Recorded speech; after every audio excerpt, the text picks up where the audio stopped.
ప్రభునేసుక్రీస్తు నామం పేరట మీకందరికీ శుభాభివందనాలు తెలియపరుస్తున్నాను. యేసుక్రీస్తు ప్రభువారు సర్వ మానవాళి కొరకు తన అమూల్యమైన నిష్కలంకమైన రక్తాన్ని కారుస్తూ తన ప్రాణాన్ని పెడుతున్నప్పుడు ఒళ్ళు గగురుపాటు కలిగేటువంటి అద్భుతాలు యేసు ప్రభువారు మరణంలో చోటు చేసుకున్నాయి. ఈ ప్రత్యేకమైన వీడియోలో 7 scary things happened instantly after Jesus dead. యేసుక్రీస్తు ప్రభువారు మరణించిన తర్వాత జరిగినటువంటి 7 మహా అద్భుతాల గురించి ఈ వీడియోలో మీతో మాట్లాడడానికి ఇష్టపడుతున్నాను.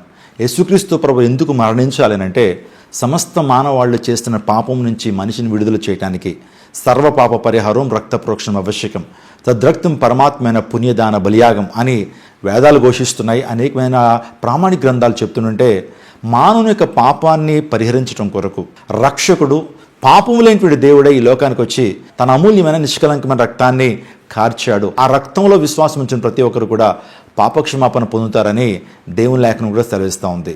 ఈ శ్రేష్టమైన సమయంలో నేను చెప్పేటువంటి 7 ప్రాముఖ్యమైన విషయాలు మీరు జాగ్రత్తగా వినండి. వీడియో అయ్యేంత వరకు ఈ యొక్క శ్రేష్టమైనటువంటి విషయాల్ని మీరు తెలుసుకోవాల్సిందిగా నేను మనసారా కోరుకుంటున్నాను.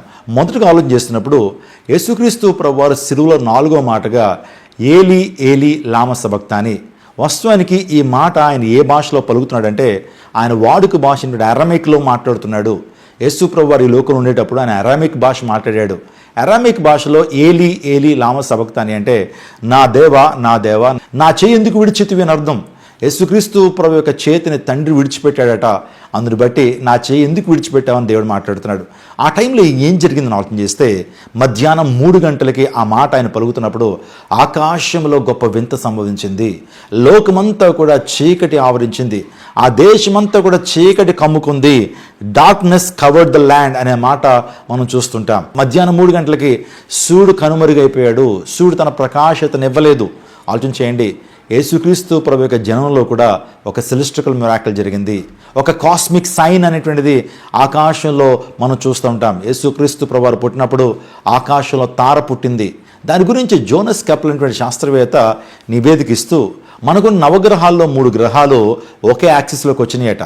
అందుని బట్టి ఆకాశంలో ఒక సెలెస్టికల్ మిరాకిల్ జరిగిందని ఆ వ్యక్తి చెప్తాడు. క్రిస్మస్ టైంలో మనందరూ కూడా స్టార్లు పెట్టుకుంటాం. ఎందుకంటే యేసుక్రీస్తు ప్రభువారు పుట్టినప్పుడు ఖగోళ వింత సంభవించింది. ఆయన మరణంలో కూడా ఒక కాస్మిక్ సైన్ అనేది కనబడుతూ ఉంది. సూర్యుడు కనుమరుగైపోయాడు. ఆ దేశమంతా కూడా చీకటి అలుముకుంది. అంటే మీరు చూడండి, యేసు ప్రభువారు సృష్టికర్త అని చెప్పడానికి, యేసుక్రీస్తు ప్రభువారు సర్వశక్తిమంతుడని చెప్పడానికి ఇంతకంటే గొప్ప ఆధారాలు ఏం కావాలి? ఆయన పుట్టినప్పుడు గొప్ప ఆనందంతో నక్షత్రం అనేది ఈ లోకంలో జనించడం, ఆయన మరణిస్తున్నప్పుడు సూర్యుడు తన వెలుగునివ్వకపోవడం అనేటువంటిది సృష్టికర్త ఈ లోకానికి గొప్ప వెలుగునిస్తున్నప్పుడు నా వెలుగు ఏ పాటిది అనుకున్నాడేమో సూర్యుడు. సృష్టికర్త అయినటువంటి దేవుడే నీతి సూర్యుని యేసుక్రీస్తు ప్రభువారు ఈ లోకానికి ఆయన రక్షణ ఇస్తున్నప్పుడు, రక్షణ ద్వారా గొప్ప వెలుగునిస్తున్నప్పుడు నా యొక్క వెలుగు ఏ పాటిది అనుకున్నాడేమో సూర్యుడు. అందరూ బట్టి సూర్యుడు కనుమరుగైపోయాడు. ఆ టైంలో జరిగినటువంటి ఇంకొక కార్యం ఏంటి తెలుసా? పక్షులు జంతువులన్నీ కూడా చీకటి పడిపోయాయని చెప్పి తమ గోళ్లకు వెళ్ళిపోయినాయట. అంటే 3 గంటలకే ఆ దేశమంతా కూడా చీకటి కమ్ముకుంది. యేసుక్రీస్తు ప్రభు నిజదేవుడు. యేసుక్రీస్తు ప్రభు వారు ఆయన మరణిస్తున్నప్పుడు చీకటి కమ్ముకుంది. ఇది ఒక అద్భుతంగా అనేక మంది అభివర్ణిస్తుంటారు. సూపర్ న్యాచురల్ మిరాకిల్గా మనం అభివర్ణించుకోవచ్చు. చీకటి కమ్ముకుందనేటువంటి అంశాన్ని మనము మత్తయి సువార్త 24:45 మార్కు సువార్త 15:33 లూకా సువార్త 23:44-45 మనం చూస్తుంటాం. మనందరూ కూడా కాస్మిక్ సైన్ని యేసుక్రీస్తు ప్రభు మరణంలో చూస్తూ ఉంటాం. రెండోదిగా ఆలోచన చేస్తున్నప్పుడు the temple curtain was torn అంటే దేవాలయంలో ఉన్నటువంటి తెర పైనుంచి కింద వరకు చిరిగింది. ఆలోచించండి, ఏంటి యేసుక్రీస్తు ప్రభువారు మరణిస్తున్నప్పుడు దేవాలయం తెర పైనుంచి కింద చెరగటం ఏంటి? ఆ తెర వాస్తవానికి మన ఇంట్లో కర్టెన్ లాంటిదంటే కానే కాదు.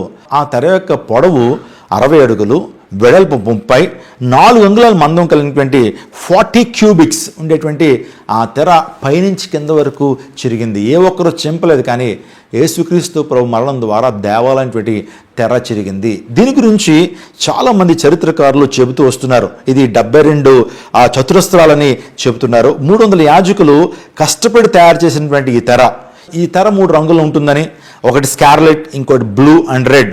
ఈ యొక్క తెర ఎందుకు చిరిగింది అని ఆలోచన చేస్తే దీని వెనకాల చాలా చాలా ఆధ్యాత్మిక మర్మం ఉందండి.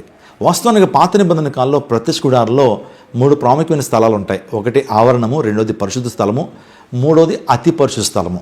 ఈ తెర అనేది పరిశుద్ధ స్థలానికి అతి పరిశుద్ధ స్థలానికి మధ్యలో ఉంటుంది. అంటే మీరు ఆలోచించేయండి, ఈ తెర ఎందుకు చిరిగిందనంటే ఇప్పుడు నేరుగా ప్రతి ఒక్కరు కూడా అతి పరిశుద్ధ స్థలంలోకి వెళ్ళొచ్చు. పూర్వదినాల్లో వాస్తవానికి సామాన్య మానవులు అతి పరిశుద్ధ స్థలానికి వెళ్ళకూడదు. ఈవెన్ ప్రధాన యాజకుడు కూడా సంవత్సరానికి ఒక్కసారి వెళ్ళాలి. అపవిత్రతతో కనుక వెళితే కనుక అక్కడ చచ్చిపోతాడు.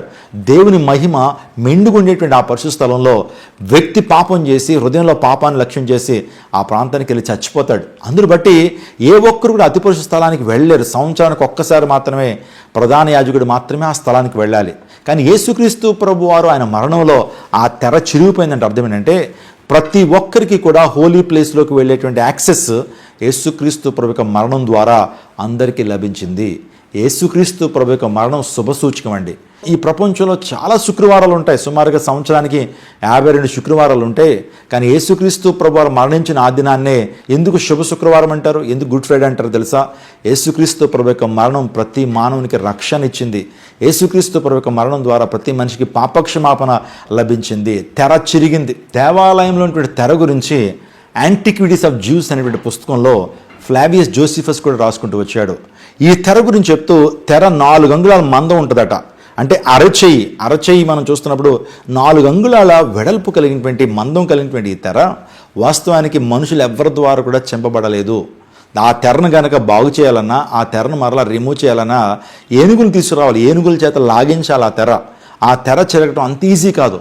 అంత మందం కలిగినటువంటి ఆ తెర యేసుక్రీస్తు ప్రభు వారు మరణిస్తున్నప్పుడు అది చీలిపోయింది, అంటే చిరిగిపోయింది. పైనుంచి కింద వరకు చిరిగింది. ఒకవేళ కింద నుంచి పైకి చిరిగితే కనుక కింద నుంచి ఎవరైనా చింపారనుకోవచ్చు. కానీ అంత ఎత్తైనటువంటి ఆ భాగం నుంచి తెర చిరిగిందంటే యేసుక్రీస్తు ప్రభు యొక్క మరణంలో గొప్ప మర్మం ఉన్నది. యేసుక్రీస్తు ప్రభు వారు మరణిస్తున్నప్పుడు దేవాలయంలో తెర చిరిగింది.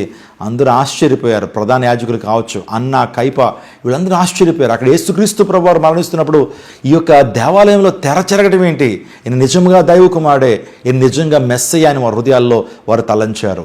దీని అర్థం ఏంటంటే ఇంకా దేవునికి మానవులకి ఇంకా మీడియేటర్స్ లేరు. మనం స్వయంగా దేవుని ఆరాధించవచ్చు, స్వయంగా పరిశుద్ధ స్థలానికి నేరుగా వెళ్ళచ్చు. పరలోక రాజ్యానికి వెళ్ళటానికి ఇంకే ఒక్కరు కూడా మీడియేటర్స్ లేరు. డైరెక్ట్గా దేవుని సముఖానికి వెళ్ళొచ్చు అనేటువంటి గొప్ప సంకేతాన్ని యేసుక్రీస్తు ప్రభు మరణం ద్వారా మనం తెలుసుకోవచ్చు.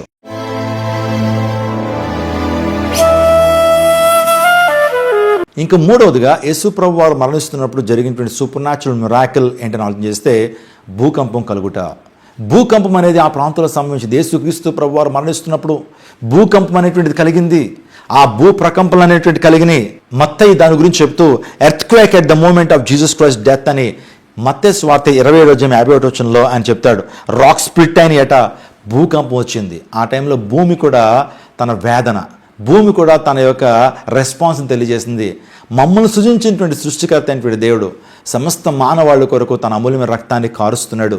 సమస్త మానవాళ్ళ కొరకు ఆయన మరణిస్తున్నటువంటి ఆ టైంలో భూమి కూడా కంపించింది. భూమి కూడా తన యొక్క రెస్పాన్స్ని తెలియజేసింది. భూమి కూడా దేవుని గురించి హర్షించింది. ఎందుకంటే భూమికి కూడా రక్షణ వస్తుంది. భూమి కూడా ఇప్పటి వరకు అనేక మంది పాపులను మోసిందేమో, రక్షణ ఎప్పుడు వస్తుందో, రక్షకుడు ఎప్పుడు వస్తాడని ప్రకృతి కూడా మిగులు ఆశతో అపేక్షించున్నదని దేవుని లేఖనం సెలవిస్తుంది. భూమి కూడా హర్షించింది. యేసుక్రీస్తు ప్రభు వారి మరణంలో భూకంపం వచ్చింది. వాస్తవానికి కొంతమంది భక్తులు రాసుకుంటూ వచ్చారు భూ ప్రకంపనలు, దాన్ని ట్రెమర్స్ అని కూడా పిలిచారు. నా ప్రియదర్శనాగమ యేసుక్రీస్తు మరణంలో జరిగిన అద్భుతాల గురించి మనం ధ్యానం చేస్తున్నాం. భూమి కంపించిందంటే భూమి కూడా తన యొక్క ప్రతిస్పందన తెలియజేస్తుంది. భూమి కూడా తన యొక్క హర్షధ్వానాల్ని వ్యక్తం చేస్తుంది. ఇంకా 4వ సూపర్ న్యాచురల్ మిరాకిల్ ఏంటంటే రాక్ స్ప్లిట్ అపార్ట్. అంటే అక్కడ ఉన్నటువంటి బండలు పగిలినాయట. బండలు పగిలినాయి అంటే మీరు ఆలోచించేయండి, అక్కడ బండలు పగిలినాయి. సూపర్ న్యాచురల్ మిరాకిల్స్ ఆ ప్రాంతం జరిగిన ప్రజలు అందరూ ఆశ్చర్యపోయారు. ఏంటి ఈయన మరణానికి ఈ ప్రకృతికి ఏంటి సంబంధం? యేసుక్రీస్తు ప్రభు వారు ఆయన సర్వాధికారం దేవుడై ఉండి నిరంతరము స్తోత్రార్హుడని దేవుని లేఖనం తెలుస్తున్నాయి. యేసు ప్రభు వారికి సర్వం మీద అధికారం ఉందండి. ఆయన భూమి మీద దానికి అధికారం ఉంది, సృష్టి మీద దానికి అధికారం ఉంది, సముద్రాల మీద దానికి అధికారం ఉంది. తన ప్రాణాన్ని పెట్టడానికి, దాన్ని తిరిగి తీసుకోవడానికి యేసు ప్రభు వారికి అధికారం ఉంది. తీర్పు తెచ్చడానికి యేసు ప్రభు వారికి అధికారం ఉంది. అందుని బట్టే రోమపత్రికలో ఈయన సర్వాధికారం దేవుడై ఉండి నిరంతరము స్తోత్రార్హుడై ఉన్నాడు. యేసు ప్రభు అధికారం అనేటువంటి దేవుడైన. అధికారం అనే మాటను గ్రీకు భాషలో ఎక్సోసియా అంటారు. అంటే యేసు ప్రభు అధికారం అనేటువంటి దేవుడైనా నా ప్రాణాన్ని పెట్టడానికి, దాన్ని తిరిగి తీసుకోవడానికి అధికారం ఉందన్నాడు. ఇప్పుడు చాలామంది అనుకుంటారు యేసుక్రీస్తు ప్రభువుది ఆత్మహత్య లేకపోతే మర్డరా? యేసుక్రీస్తు ప్రభువు తాను తన యొక్క ప్రాణాన్ని అర్పించాడంటే ఆత్మహత్య చేసుకున్నాడా లేకపోతే యూదులు రోమన్స్ ఆయన మర్డర్ చేశారంటే ఆయన సాక్రిఫైస్ చేశారు. వాస్తవానికి ఆ మరణం గురించి చెప్పాలంటే త్యాగాన్ని ఆయన కనుపరిచాడు. ప్రేమలో త్యాగం ఉంటుంది, ఆ ప్రేమను ఆయన రుజువుపరిచాడు. దేవుడు లోకముని ఎంతో ప్రేమించాడనే మాట మనం చూస్తున్నప్పుడు, ప్రేమించి ఆయన ఏం చేశాడు? మనందరి కొరకు తన యొక్క ప్రాణాన్ని మన కోసం పెట్టాడు. అందులో గొప్ప ప్రేమ ఉంది. మనం ఇంకనూ పాపులమై ఉండగానే, శత్రుమై ఉండగానే, భక్తిహీనమై ఉండగానే యుక్త కాలమున యేసు మన కొరకు చనిపోయినని రోమాపత్రిక 5:8 మనం చూస్తాం. నా ప్రియదర్శనాగమ, యేసుక్రీస్తు ప్రభు వారికి సర్వాధికారం ఉందనేటువంటి సత్యము మనం గమనిస్తున్నాం.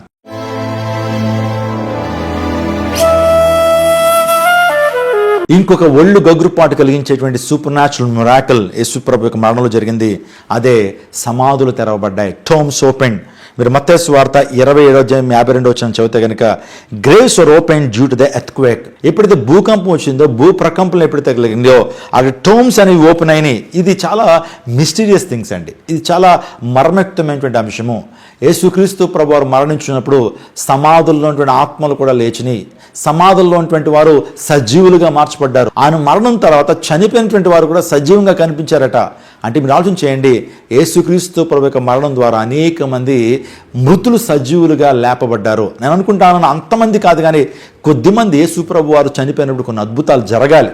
ఎందుకంటే ప్రపంచం అంతా కూడా తెలుసుకోవాలి, ప్రపంచంలో ప్రజలందరూ తెలుసుకోవాలి, ఈయన సామాన్యమైన వ్యక్తి కాదు, ఈయన దైవ కుమారుడు, సర్వాధికారం కలిగినటువంటి దేవుడు, ఈయన నిజంగా దైవ కుమారుడని అనేక మంది ఒప్పుకున్నారండి యేసుక్రీస్తు మరణంలో జరిగినటువంటి అద్భుతాలను బట్టి. ఇంకా ఆరోదిగా యేసుక్రీస్తు మరణంలో జరిగిన సూపర్ న్యాచురల్ మిరాకిల్ ఏంటంటే, a Roman centurion declared Jesus was the son of God. ఒక రోమన్ సెంచ్యూరియన్ యేసుక్రీస్తు ప్రభు యొక్క శిలువ ముందు సాగిలపడి ఈ నిజముగా దైవ కుమారుడే ఎందుకు ఆ విషయం చెప్పాడు? ఈ ప్రపంచంలో ఏ ముద్దాయి ముందైనా, ఏ క్రిమినల్ ముందైనా పోలీస్ ఆఫీసర్ మోకరిస్తాడా? ఎక్కడ మోకరించరండి. ఒక ముద్దాయికి ఎప్పుడు గౌరవాన్ని ఇవ్వరు, ఒక క్రిమినల్కి ఎప్పుడు కూడా పోలీస్ ఆఫీసర్లు గౌరవం ఇవ్వరు. వాళ్ళని కొడతారు, భయంకర దుర్భాషలు ఆడతారు. కానీ ఇక్కడ జరిగింది ఏంటి తెలుసా? యేసుక్రీస్తు ప్రభు వారు దైవద్రోహిగా నిలబడ్డాడు, దేశద్రోహిగా నిలబడ్డాడు. ఆయన మీద చాలా నేరాలు మోపారు, చాలా ఎలిగేషన్స్ ఆయన మీద వేసి మరణశిక్షకు అప్పగిస్తే, అలాంటి ముద్దాయి ముందు ఒక రోమన్ సెంచ్యూరియన్ ఆయన సాగిలపడి మోకాళ్ళుని నిజంగా దైవకుమారుడు అన్నాడు. ఇది ప్రపంచంలో జరిగిన గొప్ప అద్భుతాల్లో శ్రేష్టమైన అద్భుతం అని నేను మీకు చెబుతున్నాను. నా ప్రియదర్శనాగమ, వాస్తవానికి ఎందుకు ఆయనకి అలా చెప్పాల్సి వచ్చింది? మోకరించి నిజంగా దైవకుమారుడు ఎందుకు అన్నాడంటే, ఆయన చూస్తున్నాడు. ఆయన సిలువ శిక్షణ అంతా కూడా దగ్గరుండి అమలు చేపిస్తున్నాడు.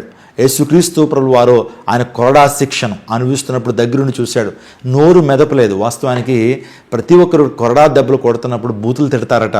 ఎందుకంటే వారిని వారు తిట్టుకుంటారు, ప్రక్కన ఉన్నటువంటి వారిని తిడతా ఉంటారు. కానీ యేసుక్రీస్తు ప్రభు వారు వదకు తేబడిన గొర్రె పిల్లవలే ఉన్నాడు. ఆయన నోరు తెరవలేదు. ఏంటి ఈయన అసలు నోరు తెరవట్లేదు? చాలామంది నేను సిలువ శిక్షలు వేస్తాను, కానీ ఈయన యొక్క శిక్ష చాలా ప్రత్యేకంగా ఉంది, ఈయన విధి విధానాలు చాలా ప్రత్యేకంగా ఉన్నాయని గమనిస్తున్నాడు. అంత వేదనలో కూడా యేసు ప్రభు వారు సిలువలోకి వెళ్ళిన తర్వాత, సిలువలో మేకులు చేత దిగ్గొట్టబడిన తర్వాత ప్రభు అంటున్నాడు, తండ్రి వీరేమి చేయుచున్నారు, వీరెరుగురు కనుక వీరిని క్షమించండి. Father, they don't know what they are doing, just forgive them. ఆలోచన చేశాడు. ఇంతమంది ఇంత క్రూరంగా హింసిస్తుంటే, భయంకర క్రూర మృగాల వలె యేసు ప్రభువుని పీక్కు తింటుంటే, అనేక మంది ఆయన ముఖం మీద కాండ్రిని చుమ్మేస్తుంటే, ఈయన క్షమించమని ఎలా అంటాడు? క్షమించమని ఏ విధంగా అడగలుగుతున్నాడు? ఈయనలో ఉన్నటువంటి ప్రేమ సాధారణమైన ప్రేమ కాదు, ఈయన సాత్వికమైనది సామాన్యంగా వచ్చినటువంటిది కాదు అని ఒక అనుమానాస్పదంగానే ఆ వ్యక్తి చూస్తున్నాడు. ఈయన మెస్సయ్యనేమో, యూదులందరూ ఎదురు చూస్తున్న మెస్సయ్య లక్షణాలు ఈయనలో కనబడుతున్నాయని గమనిస్తున్నాడు. అంతలోనే మధ్యాహ్నం 3 గంటలు అయింది. 3 గంటల టైంలో అద్భుతాలన్నీ చూస్తున్నాడు. ఆకాశం అంతా కూడా చీకటి అయిపోయింది, సూర్యుడు కనుమరుగైపోయాడు, ఆ దేశం అంతా చీకటి కమ్ముకుంది, బండలు బద్దలు అవుతున్నాయి, భూకంపం వస్తూ ఉంది, ఇంకా సమాధులు తెరవబడుతున్నాయి, సమాధుల్లో ఉండి పరిశుద్ధులందరూ కూడా లేపబడుతున్నారు. ఏంటిది? ఈ ప్రపంచంలో ఎప్పుడు ఇలాంటి అద్భుతాలు జరగలేదు కదా అని చూసింటాడు ఆ వ్యక్తి.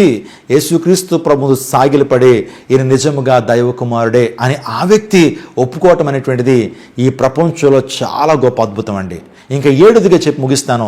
యేసుక్రీస్తు ప్రభువారు మరణించిన తర్వాత ఆయన డెత్ని కన్ఫర్మ్ చేయడానికి ఆ సెంచ్యూరియన్ ఒక భటుని పిలిచి, నువ్వు ఆయన ప్రక్కలో ఒక బళ్ళెపోటు పొడవయ్యా. ఆ బళ్ళెపోటు పొడిచినప్పుడు యేసుక్రీస్తు ప్రభు యొక్క దేహంలోంచి రక్తము నీరు కలిగినటువంటి ద్రావకం బయటకు వచ్చింది. ఆ ద్రావకం ఎప్పుడైతే బయటకు వచ్చినప్పుడు ఆ ద్రావకంలో ఒక డ్రాప్ ఈ భటుడి యొక్క కళ్ళలో పడిందట. వాస్తవానికి ఆ సైనికుడు చిన్నప్పటి నుంచి కూడా పుట్టుకతో గుడ్డివాడు ఒక కన్ను మాత్రమే పనిచేస్తుంది. ఎప్పుడైతే యేసుక్రీస్తు ప్రభు యొక్క శరీరంలోంచి వచ్చినటువంటి ఆ ద్రావకం ఏదైతే ఉందో, ఆ లిక్విడ్ ఏదైతే ఉందో తన కంట్లో పడినప్పుడు ఇట్ స్టార్టెడ్ ఓపెన్, అది ఓపెన్ చేయబడిందట. నిజంగా గొప్ప అద్భుతం ప్రపంచంలో జరిగింది. యేసుక్రీస్తు ప్రభు యొక్క మరణంలో జరిగిన అద్భుతాల గురించి మనం ధ్యానం చేశాం. యేసు ప్రభు అద్భుతకరుడు. యెషయా ఏనాడో ప్రవచించాడు, ఆయన అద్భుతకరుడు, ఆయన ఆశ్చర్యకరుడు, ఆలోచనకర్త, నిత్యుడగు తండ్రి, సమాధానకర్త, అధిపతి అనేటువంటి మాటను యెషయా 750 సంవత్సరాల క్రితం ప్రవచిస్తే యేసుక్రీస్తు ప్రభు యొక్క జననం అద్భుతం, యేసుక్రీస్తు ప్రభు యొక్క స్వస్థతలు కానివ్వండి, ఆయన జీవిత విధానం అద్భుతం, యేసుక్రీస్తు ప్రభు యొక్క మరణం, యేసు ప్రభు యొక్క పునరుత్థానము, యేసుక్రీస్తు ప్రభు పరలోక ఆరోహణం అవ్వటము, యేసుక్రీస్తు ప్రభు ఈ లోకానికి రావటం కూడా అద్భుతమే. కాబట్టి 7 పాయింట్లు మీరు ధ్యానం చేయండి, ఇంకా చాలా విషయాలు మీరు తెలుసుకోగలుగుతారు. యేసుక్రీస్తు ప్రభు వారి మరణంలో జరిగినటువంటి 7 అంశాలు మీ జీవితాన్ని కదిలిస్తాయి. యేసు ప్రభు నిన్ను మార్చగలడు. ఈరోజు యేసుక్రీస్తు ప్రభు యొక్క మరణం ద్వారా కొన్ని కోట్లాది మంది వారి జీవితాలను మార్చుకోగలిగారు. వ్యభిచారులు నీతిమంతులుగా మార్చబడుతున్నారు, రాడికల్స్ ఈరోజు నీతిమంతులుగా మార్చబడుతున్నారు, ఈరోజు భయంకరమైన త్రాగుబోతులు నీతిమంతులుగా మార్చబడుతున్నారు, భయంకరమైన రాడికల్స్ టెర్రరిస్టులు అయినటువంటి వారు యేసుక్రీస్తు ప్రభు ద్వారా మార్చబడుతున్నారు. యేసుక్రీస్తు ప్రభు వారి జీవితాలను మార్చేటువంటి వాడు కానీ మతాలు మార్చేటువంటి వాడు కాదు. కాబట్టి యేసుక్రీస్తు ప్రభు శిలువ ధ్యానాల్లో ఇంకా చాలా శ్రేష్టమైన విషయాలు మనం వినబోతున్నాం. ఈ ఛానల్ మీరు ఇప్పుడే సబ్స్క్రైబ్ చేసుకుని అనేక మందికి షేర్ చేయండి.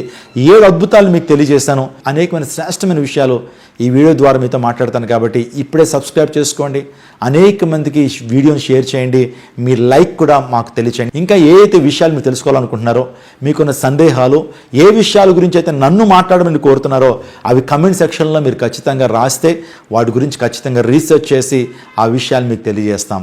దేవుడు మిమ్మల్ని, మీ కుటుంబాలను ప్రత్యేకంగా దీవించును గాక. దేవుడు మన భారతదేశం దీవించును గాక. ఆమేన్.